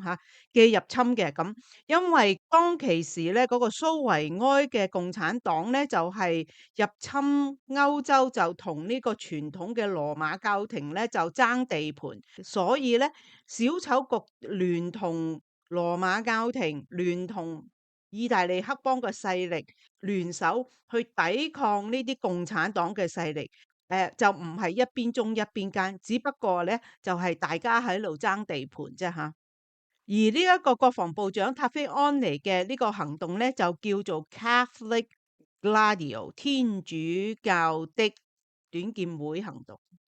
咁天主教嘅短劍會咧，就係佢嘅幕後嘅指揮啦。咁亦都包括咗馬耳他騎士團呢個組織嘅參與，甚至乎咧呢個 Catholic Gladio 天主教短劍會咧，連嗰啲教士都需要接受軍事訓練嘅，因為咧就係要去抵抗嗰個共產主義啊嘛。佢哋嗰個衝突咧就係開始嘅時候係冷戰嚟嘅，咁就慢慢就變成熱戰啦。咁而整個呢一個 Catholic Gladio 咧，天主教短劍會咧，全部由小丑局資助嘅。咁咧有一位係前小丑局嘅特工，曾經俾作供嘅時候咧，佢講過喺大概1950年代到60年代之間啦。咁嗰個小丑局咧，佢捐助俾天主教廷係為咗要成立一個叫做 P2，即係 Propaganda Duo 即係2啦，你知嗰啲拉丁文簡叫就叫 P2嘅一個組織。而呢一個 Propaganda Duo 嘅組織咧，就係由圖靈呢個地方 Turin， 即係喺意大利嘅一個地方嘅黑貴族所組成嘅。而呢一個圖靈嘅黑貴族咧，佢哋係喺1877年成立嘅，係一個公仔會嚟嘅，個名咧就叫做 Propaganda Massonica。咁而呢一個 P2嘅一個組織咧，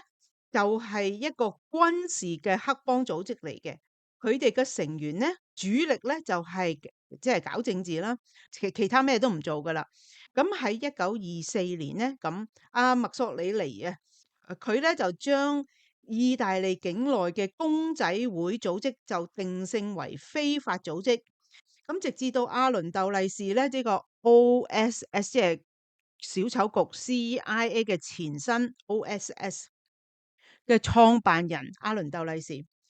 咁直到咧阿倫竇利氏同呢個 P2 合作咗之後咧，就重振公仔會啦。因為阿倫竇利氏本身佢就係33 degree 嘅公仔會大佬嚟噶嘛。咁喺到1950年咧，咁有一個前法西斯嘅成員，佢用民主一個咁嘅外衣咧，就去包裝呢個 P2嘅呢一個組織，同埋咧佢咧就同美國嘅公仔會咧就掛鈎啦，同埋之後咧咁佢就到美國公仔會嘅資助，咁之後嗰個公仔會咧就喺 NATO 即係北約嘅各個嘅分台，即係所有北約嘅成員國，佢哋每個成員國都有佢哋嘅分舵啊嘛。咁之後咧，公仔會就可以喺呢個北約嘅各個嘅分舵裏邊，就係安插佢哋嘅勢力啦。而呢一個做法就係由美國嘅羅斯福總統帶頭。咁跟住嘅之後嘅10年咧，就有好多教廷嘅人士咧，亦都加入咗呢個 P2嘅組織。雖然咧嗰陣時即係我哋講過啦，個教宗庇護12世咧就曾經阻止嗰啲教會人士加入公仔會啊嘛。咁但係咧就即係佢有佢阻止啦，嗰啲人嗰啲教廷嗰啲人有教廷嗰啲人去加入啦，佢哋就睬佢都傻啦咁樣。而譬如話其他嗰啲教宗咧，即係庇護12世之後咧，譬如話約翰23世、保祿6世、約翰保羅1世、約翰保祿2世、本篤16世呢啲教宗咧，佢哋都冇辦法阻止教廷嗰啲人士公仔化呢一件事嘅發生。咁到1960年啦嘅時候，咁意大利嗰個共產黨嘅勢力咧就越嚟越強大。佢哋話咁，佢哋已經有過百萬嘅共產黨員啦，咁樣。而意大利嘅共產黨就係自由世界裏邊最強大嘅共產黨嘅組織。而意大利共產黨就係佢哋每年咧就會接受蘇聯嘅4000萬到5000萬嘅資助嘅。咁嘅情形之下咧，佢哋就會令到小丑局同埋羅馬教廷佢哋都坐立不安啊嚇。而教宗約翰23世咧，佢又個人就比較軟弱無能啦。咁咧佢竟然咧就係提出，不如咧我哋同共產黨並存啦，係咪？同埋咧就佢就主張咧就採用懷柔政策去接納共產黨咁樣啦嚇嘅時候，咁喺1963年嘅6月3日咧，咁就教宗約翰23世咧就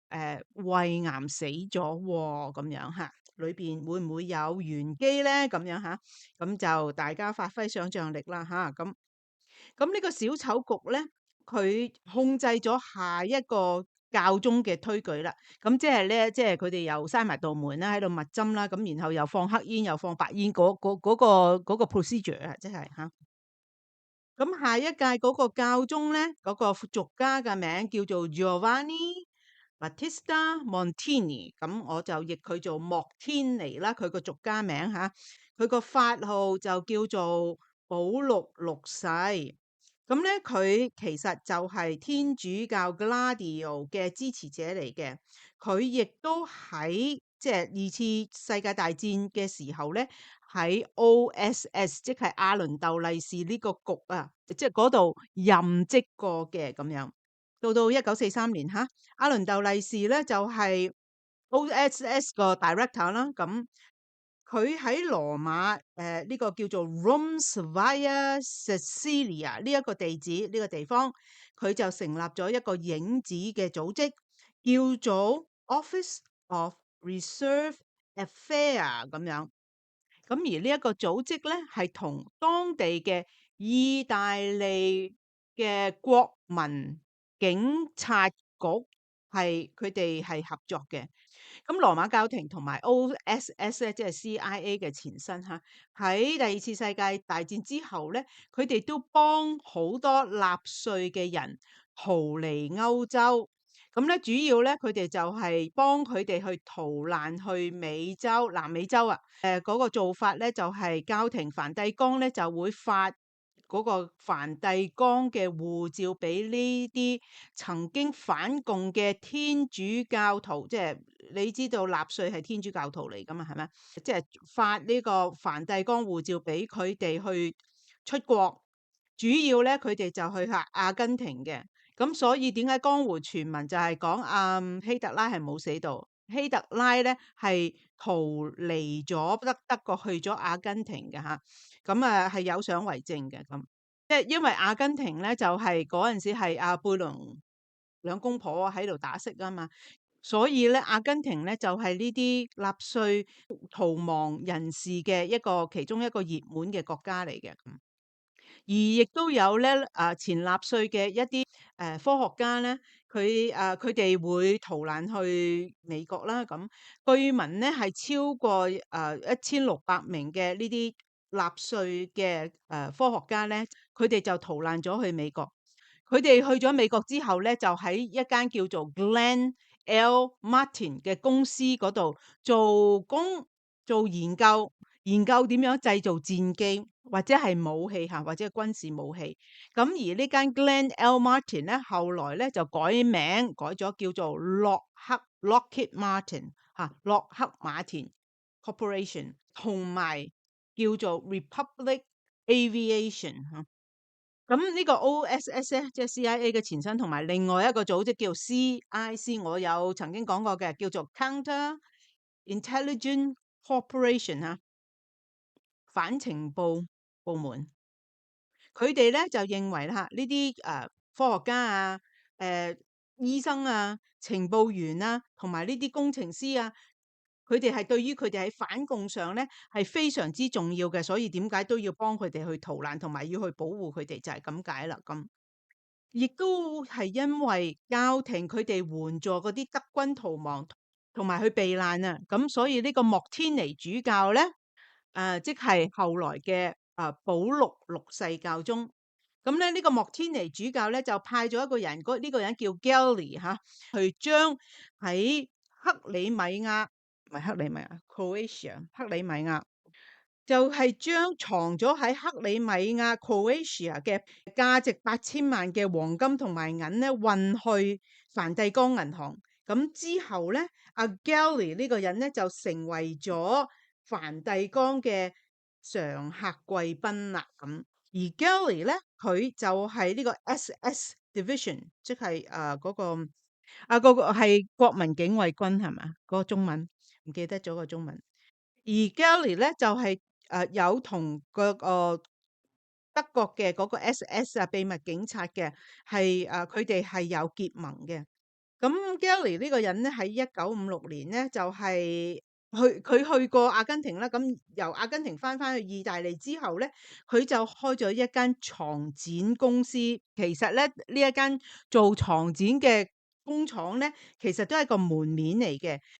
佢其實咧就係小丑局喺巴蘇嘅一個分部，佢主要咧就係 operate 呢一個 Gladio 行動嘅一個部門嚟嘅。而呢一間床剪公司咧，其實內裏咧就係主要提供武器俾匈牙利。當其時匈牙利已經係共產黨咗㗎啦，咁樣。而呢一間床剪公司咧，CIA 咧就係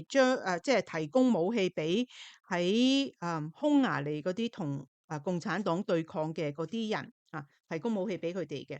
咁而呢一間床剪公司咧，其中有個股東就叫做 Clay Shaw， 而呢一個 Clay Shaw 先生咧，就係曾經係因為甘乃迪總統被殺案有關而係被捕同埋去被問話嘅。咁下文係點樣咧？咁我哋就要睇嗰啲文件，咁然後先至可以同大家報告佢個下文啦。咁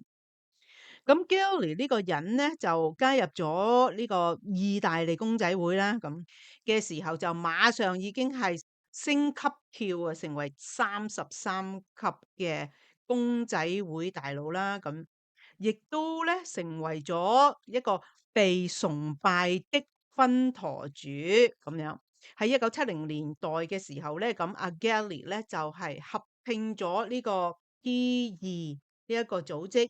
然後將佢改咗個名，就叫做菲利普 （Filippo） 嘅一個咁嘅分舵。呢一個分舵咧，每年咧就收小丑局嗰啲 black funding 啊，黑金，每年都收1000萬去買武器嚟去對付喺意大利啊、希臘啊、土耳其啊同埋南美洲嘅嗰啲恐怖分子咁樣。咁而家嚟咧，佢不單止喺阿根廷啊、委內瑞拉啊、巴拉圭啊、保利維亞、法國、葡萄牙、尼加拉瓜、西德同埋英國都係一個俾人崇拜嘅對象嚟嘅。咁 Underworld 地下世界行動呢一個咧係小丑局同小丑局即係 CIA Clowns in America 同埋喺美國嘅各個黑社會組織嘅大佬合作嘅一個行動嚟嘅。咁其中一個黑社會嘅大佬，我哋比較熟悉嘅就係 Lucky 仔啦。Lucky 仔咧，佢其實就係 ONI，即係海軍情報局 Office of Naval Intelligence 嘅，其實佢係一條針嚟嘅。咁喺嗰陣時咧，Lucky 仔就俾捉咗入去坐監啦。咁表面上佢係去坐監啫喎，其實佢係喺嗰度開會嘅喎。咁咧佢就主要嘅工作咧就喺監獄裏邊同佢哋嗰啲同黨啊，同埋各個堂口嘅負責人啦，同埋即係佢哋個 operation 有關係嘅人咧，佢哋就日日喺個監倉裏邊就開會噶啦，就係交換有關海軍嘅情報或者係反情報 counter intelligence， 同埋去策劃一啲新嘅行動嘅。咁 OSS 咧，即係 CIA 嘅前身 OSS， 成就最大嘅咧就係喺遠東區，喺中國、緬甸同埋印度交界嘅所經營嘅生意，佢哋係做得最成功嘅吓。咁 OSS 咧就同上流社會啊嗰啲有頭有面嘅人咧就非常之有人緣嘅。咁而 OSS 嗰啲高官嗰啲仔女咧，好多時候咧都會俾安排去參加嗰啲上流社會啲 party 啦，咁就係去建立人際關係啊嘛。譬如話喺倫敦啊、馬德里啊、日內瓦、巴黎啊咁呢啲吓，佢哋都常常都會去參加佢哋嘅 party。譬如話嗰啲名門啦，名門包括一啲響當當嘅家族咧，譬如話係匹茲堡嘅米倫家族啦 （Mellon Bank），佢哋就係海灣石油嘅老細啦。有摩根家族啦，咁我哋呢個大家都好熟悉噶啦。有杜邦家族啦，咁杜邦唔係嗰架打火機吓，而係賣軍火嘅杜邦家族。同埋一個 Vanderbilt 家族啦，咁佢家族成員我哋比較熟悉嘅就係嗰個 Gloria Vanderbilt 啦，就係鵝仔牌時裝嘅嗰個設計師啦，亦都係CNN 嘅主播Anderson Cooper 嘅阿媽。咁喺呢個 Operation Underworld 裏邊咧，其中有一個 operation 咧就叫做 Operation X 行動。咁呢一個行動咧，就係有關於上海青幫嘅一個行動。青幫咧，佢哋源於羅教，羅教咧就係一個源於喺山東，由一個山東人叫做羅青所創嘅一個教。而呢個羅教咧就話，亦都源於無為教咁樣。咁所以咧，後人咧就會稱呢一個羅青咧，有時又叫佢做羅祖。佢嗰個教就叫做羅教。如果現今咧有好多其他嘅呢啲宗教咧，都其實可以追溯佢個源頭去羅教嘅。譬如話有長生教、青蓮教，青蓮即係青色蓮花教咁解，唔係青少年青蓮嚇。有真空教，有齋教，有一貫道。都可以追溯佢個源頭，追溯到去羅教。咁包括青幫啦，亦都係源於羅教。咁喺18世紀嘅時期咧，羅教嘅其中一個支派咧，佢哋個勢力就越嚟越大，佢哋操控咗水陸兩道嘅運輸，所以咧就引起咗朝廷咧好不安，就決定派兵圍剿佢哋，所以就令到佢哋嘅活動咧轉入咗去地下，變成咗偷偷摸摸嘅做走私啦。咁青幫喺杜月笙嘅帶領之下咧，就幫國民黨擴張佢哋嘅勢力。蔣介石咧，佢唔係青幫嘅成員，但係佢個正友咧，阿陳其美係喎。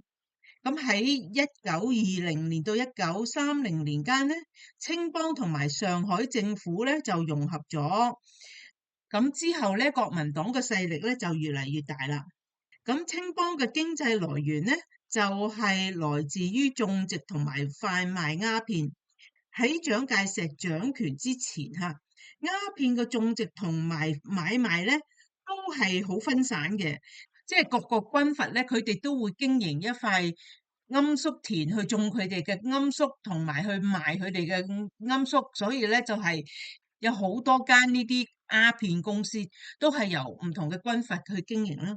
咁到蔣介石掌權咗之後咧，佢就以話吸食鴉片係對人民健康有害嘅為理由，就去打擊晒所有其他軍閥嘅嗰啲鴉片生意同埋佢嘅鴉片田。咁之後咧，佢清剿晒呢啲競爭對手之後咧，就將呢一項生意就交俾青幫去經營，同埋去私有化呢一種生意。國民黨嘅鴉片生意咧，亦都係同洛克菲勒合作嘅喎。喺1910年咧，洛克菲勒基金咧就喺上海成立咗一個叫做 China Medical Board 美國中華醫學基金會。呢個基金會咧，表面上咧就係推廣嗰啲摩登科學啊，同埋提供醫療教育啊，又到處去起醫院啊等等，做咗好多慈善嘅建設。咁但係做呢啲慈善建設嗰啲錢係點樣嚟嘅咧？嗰啲錢咧就係由賣鴉片嗰度嚟嘅。咁喺第一次世界大戰之後咧，呢個聯合國嘅前身就叫做 League of Nations，就成立咗一個顧問委員會，係專責處理鴉片買賣同埋其他一啲危險藥物嘅事項嘅。咁呢個 League of Nations 咧，同埋洛克菲勒基金咧，佢哋兩個機構都係合作，而洛克菲勒基金咧就係呢一間美國中華醫學基金會嘅母公司嚟嘅嚇。咁當然蔣介石係拆晒呢個 League of Nations 嘅鞋啦，因為佢想得到嘅呢啲聯合國嘅人都可以支持同埋確定佢嘅鴉片生意嘅安全，同埋佢喺國際社會嘅合法性㗎嘛。到1976年嚇，一個獨立研究員叫做 Jonathan Marshall，佢話中國喺湖北、湖南嘅所有嘅政府嘅生計都係靠種植同埋營運呢啲鴉片而得嚟嘅。咁所以咧，喺美國嘅一啲犯罪集團咧就開始紛紛就湧去中國去建立佢哋嘅揾錢網絡啦。咁喺呢啲人之中咧，其中有包括嘅就係一個叫做 Arnold Rothstein，佢咧就係蘭斯基 Lucky 仔同埋 Lucky 仔個 partner Costello 嘅精神導師。咁 Arnold Rothstein 咧就派咗一隊人就去咗中國。呢一隊人當中咧，其中有一個叫做 Jacob Katzenberg， 佢係喺紐約嘅呢個猶太黑幫嘅其中一個大佬嚟嘅。佢亦都係負責提煉從亞洲運過嚟嘅嗰啲鴉片啦。咁一個叫做 Hans Dirks， 佢寫咗一本叫做 History of Opium Problem， 成本百科全書咁勁㗎。佢喺佢本書嗰度講過咧，美國嘅黑幫同埋國民黨嘅勾結，佢哋咧就壟斷咗整個中國嘅鴉片市場，而西方國家咧就只有英國同埋美國亦都係包括埋上海嘅沙宣家族，壟斷咗整個中國嘅鴉片市場。1/5運去中國嘅鴉片都係由沙宣家族嗰啲船隊做運輸嘅。沙宣家族咧，除咗去做生意之外咧，佢亦都係做石油生意嘅。沙宣家族咧就擁有咗一間叫做 British Burma Oil， 即係英國緬甸油公司，同埋另外一間叫 Anglo-Iranian Oil Company， 即係英國伊朗油公司。咁而呢一間英緬油公司咧，後來就係成為咗 British Petroleum， 就係英國石油公司。咁喺1800年代嘅時候咧，沙宣家族同埋渣甸怡和兩間公司咧就控制咗整個亞洲嘅鴉片市場。怡和洋行咧就係由 Keswick 家族所控制嘅。而沙宣家族嘅後人，一位後人叫做 Lord James Sassoon， 佢咧就係喺英國首相金馬倫嘅任內咧，就係出任呢個 Commercial Secretary to the Treasury， 即係財政部啊嚇，係咪啊？應該就係財政部係咪？至到2013年，呢個 Keswick 家族咧，其中有一個仔叫做 Henry Keswick， 佢係怡和洋行嘅其中一個老細，佢控制咗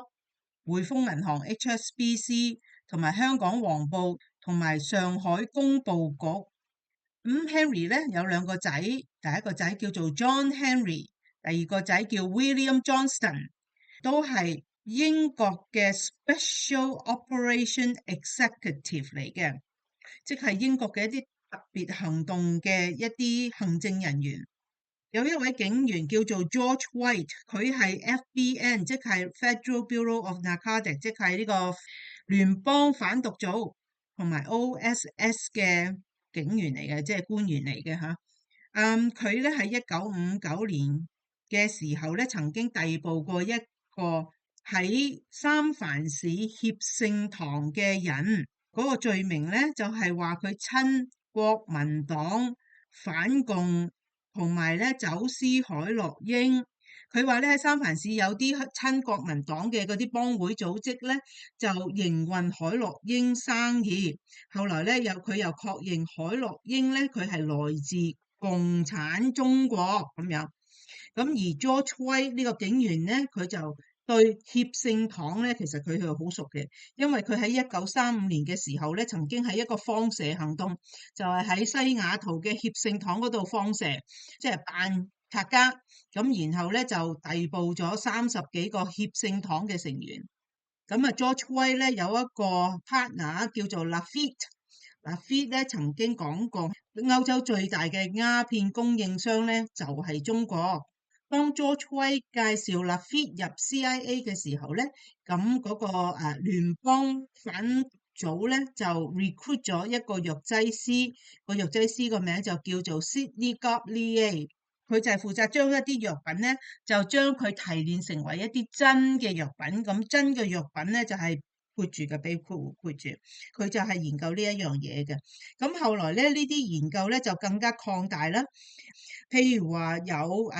研究嗰啲影響藥物啦，又有去研究嗰啲 shock therapy 啦，即係電擊嘅治療，又去研究人們嘅啲觸覺啊、感覺啊嗰啲研究啦，亦都有研究個催眠術啦，甚至乎係 esoteric 嘅，即係好興嘅而家嗰啲叫咩 remote viewing 嘅一啲咁嘅研究啦，其實就係主要咧就係研究人類個腦啊。咁所有嘅呢啲種種嘅呢啲係 Gottlieb 負責去研究嘅呢一啲範疇咧，所有嘅項目咧，我哋就俾一個名佢，就叫做 MK Ultra。而 CIA 咧就成為咗 LSD 最大嘅買家。CIA 喺紐約同埋三藩市咧都有部門，都係由呢個 Gottlieb 打理嘅。嗱，當時咧美國總統胡佛啊，佢宣布中國就係美國最大嘅敵人，咁所以呢個 George White 佢為咗要掩護同國民黨嘅生意咧，佢就喺呢個聯邦反毒部嘅阿頭叫做 Anslinger 嘅報告裏邊咧，佢就寫咗話係中國共產黨咧，佢訓練咗幾千名嘅特工人員去看守鴉片田，同埋去分派鴉片俾西方國家。而呢個報告指出咧，中國每年生產嘅鴉片咧係超過4000噸嘅咁樣。咁咧佢就寫呢啲咧就係去擾亂視聽，就去目的就係要掩護國民黨。咁喺1950年咧，Anslinger 咧佢其實咧喺亞洲咧佢就冇情報嘅，咁所以咧其實呢個聯邦反毒組嘅呢一個報告嘅所有嘅情報咧都係來自國民黨嘅嚇。咁到1943年啦，咁有個人叫做 William Pierce，佢就成為咗呢個中緬印行動嘅阿頭。佢係負責監察國民黨同埋共產黨之戰嘅。咁直到共產黨將國民黨逼退去台灣之後，緬甸咧仍然都係國民黨嘅前哨嚟嘅嚇。緬甸咧係受國民黨控制咧，直到1961年嘅。咁國民黨將鴉片就運到泰國啦。咁我哋有一集講過啦嚇。泰國嘅黃埔將軍負責啦。咁黃埔將軍咧亦都係一個 CIA 嘅人嚟㗎啦嚇。咁 CIA 咧就推崇同埋去即係擲佢職啦，係咪？就鞏固佢嘅勢力，令到佢成為國民黨嘅大後方啦嚇。咁 CIA 咧支持喺緬甸同埋泰國國民黨嘅啲活動，嗰個代號咧就叫做 Operation Paper 紙行動。咁我哋喺之前嘅嗰啲系列咧有講過㗎啦。咁咧嗰啲貨咧佢就係由South East Asia Supply Corporation，即喺東南亞供應公司，咁簡稱咧就係 Sea Supply，SEA Supply。嗰啲貨咧就主要咧就係由呢一間公司負責，將佢哋運去泰國嘅。咁呢間 Sea Supply 咧，佢喺曼谷辦公室嗰個經理就叫做 Willis Bird。阿 Bird 個上司咧就叫做 Sherman Just。阿 Just 咧其實佢就係 OSS 嗰個部門叫做 OSS Detachment 101嘅成員。咁呢間 Sea Supply 咧，佢唔係一間泰國公司，佢係一間咧喺邁阿密，即係佛羅列達州邁阿密註冊嘅一間公司。佢咧係由哈利維上校幫佢喺邁阿密註冊嘅一間公司。而哈利維上校我哋知道啦，喺之前嘅嗰啲片嗰度講過，哈利維上校咧係主要就係喺佛州嘅邁阿密嗰度活動嘅，佢住喺嗰度噶嘛，係咪？佢雖然長住邁阿密咧，咁但係佢亦都係泰國政府嘅顧問嚟㗎嚇。咁有間 Sea Supply 咧，有一間 CAT 啦，CAT 啦，DAT 咧就係呢個 Civil Aviation Transport。另外咧就有陳立德將軍嘅飛虎隊啦，佢哋呢啲公司都係支援國民黨去打日本仔嘅。陳立德同蔣介石嘅合作咧已經係好耐歷史噶啦，自1930幾年嘅時候就已經開始噶啦。佢不單止係蔣介石嘅軍事顧問啦，佢亦都係佢個阿舅仔咧 TV 松咧嘅軍事顧問嚟嘅吓。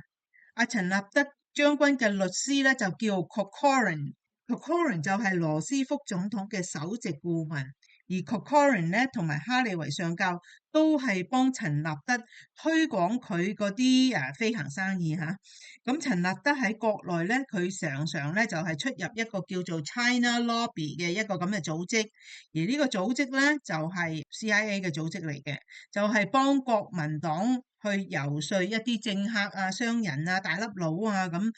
游說佢哋去支持國民黨嘅反共行動嘅。咁當國民黨退守咗台灣之後咧，CAT 咧係仍然幫國民黨咧係運軍火同埋醫藥咧，就係俾國民黨軍嘅。咁喺1950年咧，呢個 CAT 咧 Civil Aviation Transport 咧就係 CIA 轄下嘅航運公司啦。呢個 CAT 咧後來咧就改名叫做 Air America， 而呢一個名咧一直係用到1970年嘅。咁到越戰時期先至開始瓦解。同時咧，有啲飛虎隊嘅機師咧，咁佢哋嘅飛虎隊係 Flying Tiger 嘅機師咧，佢哋組織咗一隊空軍嘅航運輸網絡，主要咧就係運載一啲貨物同埋軍火。咁到1990年嘅時候咧，咁呢個 CAT 咧 CAT 咧佢重組就成為咗一間叫做 Southern Air Transport，而飛虎航運公司 Flying Tigers 咧就俾 Federal Express 聯邦快遞收購咗。到1950年到1960年啦，國民黨嗰啲錢啊，即係由泰國啊、緬甸啊經營鴉片生意賺翻嚟嘅錢咧，佢哋就會匯到去香港。咁喺香港咧洗白咗之後咧，就會再轉俾譬如話蘭司機啊，或者係個個即係有份分餅仔嘅堂口啦，就由香港嗰度運出去嘅。